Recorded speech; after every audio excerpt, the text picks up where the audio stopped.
मेरा एक मुकाम है कि मुझे स्कूल खोलना है।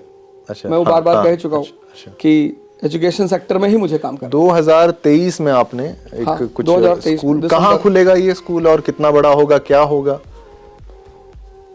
ये स्कूल इलाहाबाद से और चाक घाट के बीच में एक जगह है, वहाँ पे खुलेगा। जमीन हो गई? जमीन हो गई फाइनल। अच्छा। और हमारे कई सारे दोस्त हैं इन्वेस्टर्स। हाँ, इन्वेस्टर्स जिन्होंने उसमें इन्वेस्ट किया। और मेरा पूरा गोल है कि मैं चाहता हूँ कि जैसे हमारे देश का बच्चा मॉल जाने पर खुश हो जाता है, माँ बाप ने कहा मॉल चलना है, बच्चे तैयार, ठीक है, 2 बजे रात में आपने अपने बच्चे कान में कहा मॉल, खड़ा हो गया। और आपने 8 बजे सुबह अपने बच्चे कान में कहा स्कूल, वो कह रहा पापा यहाँ पे बहुत पेन हो रहा। मैं इस ट्रेंड को तोड़ना चाहता हूँ कि जब हम अपने बच्चों के कान में कहें स्कूल तो खड़े हो जाए कि हमें जाना है।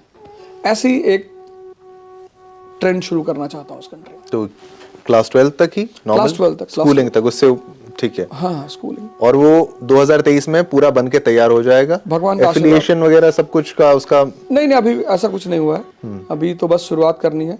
तो मेरे ख्याल से 10 फरवरी के बाद से उसका कंस्ट्रक्शन का काम शुरू हो जाएगा। और 2023 के अंत तक मैं कहूँ शुरुआत हो जाए तो वो बन जाएगा। और जैसे कि 2024 की बात है, राम मंदिर भी बन रहा है, तो एक आपका शिक्षा का मंदिर भी बन जाएगा। बन जाएगा, बिल्कुल। भगवान ने चाहा तो शिक्षा का मंदिर भी बन जाएगा। शिक्षा का मंदिर बन जाएगा, ठीक है। आपकी माता जी की बात यहाँ जब भी आती है, क्योंकि वो एक लॉयर हैं, एक किस्सा आपका याद आता है। बॉलीवुड की भी आपने बात कही थी, कुछ गोली वोली चला दी थी आपने, क्या क्या किस्सा था? देखिए, ये ऑन कैमरा बोलने वाले हैं बहुत कुछ, ये शिक्षक हैं लेकिन गोली चला चुके हैं। नहीं, किस्सा ये था कि मैं एक मूवी देखने गया था, चरस, धर्मेंद्र जी की मूवी है। अच्छा। तो उसमें एक साहब, अब शहर में क्लास 11th के बाद से मेरी एक अलग इमेज बन गई थी कि भैया ये लड़का बदमाशी करता है। और उसके मैं जानता हूँ कि हिंदुस्तान के समाज में कोई बदमाश बनता नहीं है, समाज उसको बदमाश बनाता है। जैसे फॉर एग्जाम्पल मेरे माता पिता हैं, उनको लोगों ने इतना परेशान किया, इतना, मतलब मेरे पिता को तो मुझे लगता है कि शायद वो 10-15 साल तो गांव ही नहीं गए। ऐसा क्या कर दिया? खेत, जमीन। अच्छा। तो आप गांव नहीं जाएंगे तो आपकी जमीन आपके रिश्तेदार पटीदार हड़प लेंगे।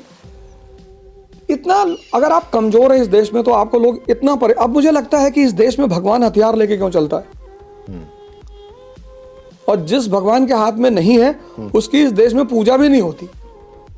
ब्रह्मा जी की, ठीक है, एक मंदिर है पुष्कर में, वहां भी बहुत कम लोग जाते हैं। तो जिस देश में भगवान को विवश होकर अस्त्र लेके चलना पड़ता है तो उसका समाज कहीं ना कहीं कुछ ना कुछ तो दिक्कतें खड़ी करता होगा। उसी से इंस्पायर्ड होके आपने? नहीं, तो फिर एक घटनाएं घटती रही, घर पर, गांव में, बाहर, सब तरफ घटनाएं घटती रही। उसी बीच दरमियान क्या हुआ कि मैं मूवी देखने गया और वहां पे एक साहब राइवल गैंग के थे और उनसे मुलाकात हुई। तो उन्होंने बिना मतलब, कोई मतलब नहीं था, मैंने उसको ऑन कैमरा तब भी कहा था कि बुलाया और बुला कर उन्होंने एक रसीद कर दिया, एक चाटा मारा।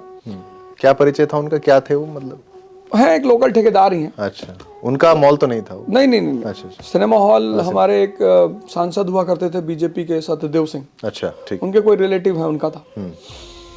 उस वक्त वो सांसद थे भी, सत्यदेव सिंह जी सांसद थे, अब तो रहे नहीं।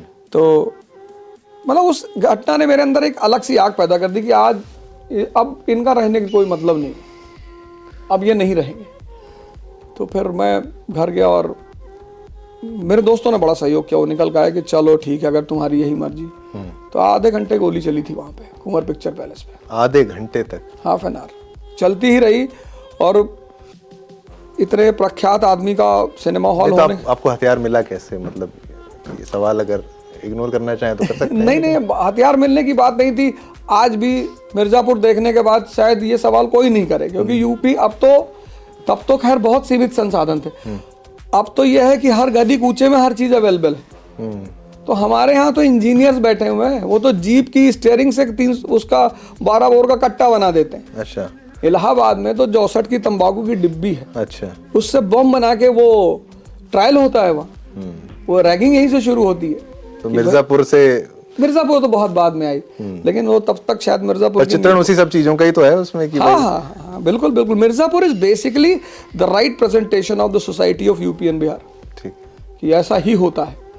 इसीलिए आप देखो, जब कोई चीज तत्कालिक समय से मेल खा जाती तो वो हिट बहुत करती है, सबने लाइक किया उसको। क्योंकि हर आदमी को लगा कि यार कहीं ना कहीं हमारे इलाके की, कुछ लोगों को तो ये लगा कि मेरी कहानी चल रही, मैं ही हूँ अखंडानंद। और इतनी ब्लैक स्कॉर्पियो बिकी उसके बाद। हाँ। ना तो एरिया ही है थोड़ा, दरअसल लैंडेड एरिया है ना, तो वायलेंस तो होगा ही। जमीन कब्जा करने के लिए और संसाधनों पर अपनी नजर रखने के लिए, इंडस्ट्री है नहीं तो ठेकेदारी ही सोर्स ऑफ इनकम है, तो वायलेंस का तो कोई रोक ही नहीं सकता वहाँ वायलेंस। चलिए, अगर मान लीजिए आप एक एक्टर होते, कलाकार होते, आपको बोलता मैं एक आप किरदार चुन लीजिए मिर्जापुर में, आप कौन सा किरदार आप दिल से बताइए, मैं फिट बैठता हूँ इस किरदार के लिए, बोल दीजिए कोई मैं तो अखंडानंद का। अरे वाह आइडियल आदमी है वो, मतलब जो उसकी परफेक्शन है वो एक। और पंकज जी ने बहुत अच्छी अदाकारी भी की स्क्रिप्ट के हिसाब से, मतलब मुझे लगता है उस अदाकारी को उनसे अच्छा कोई शायद ही चिल्ली नहीं, कोई नाटक नहीं, बिल्कुल बड़े प्यार से, सलीके से डायलॉग, मतलब जब वो सीएम के साथ बैठते हैं और कहते हैं कि मेरे बेटे की बलि मांग रहे थे, अपने बेटे की बलि कोई देता है? तो सीएम साहब कहते हैं हमारे पार्टी की छवि वो भी सुधर जाएगी। पीछे एक खरगोश बैठे हुए, गोरखपुर गोली कांड में ये भी थे।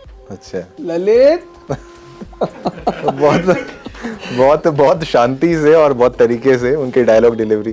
ठीक है, एक अच्छी बात है, आप बार बार इंस्पायर्ड होते हैं। काका का तो नहीं सुनाना पड़ेगा यहाँ पर। कितना बढ़िया कमेंट है वो। हाँ, कितना बढ़िया कमेंट, इतना वो कमेंट है। हाँ। आप उस सीन को देखिए। हाँ। वो रतिशंकर जी जब कहते हैं कि चलो हाँ। काका काका सुनाओ, तो वो कहता है ABCD, बोले प्रिंस चार्ल्स। ये जो आज उत्तर भारत का समाज नौकरी मांग रहा है, हाँ। इसको काका गागा नहीं आता।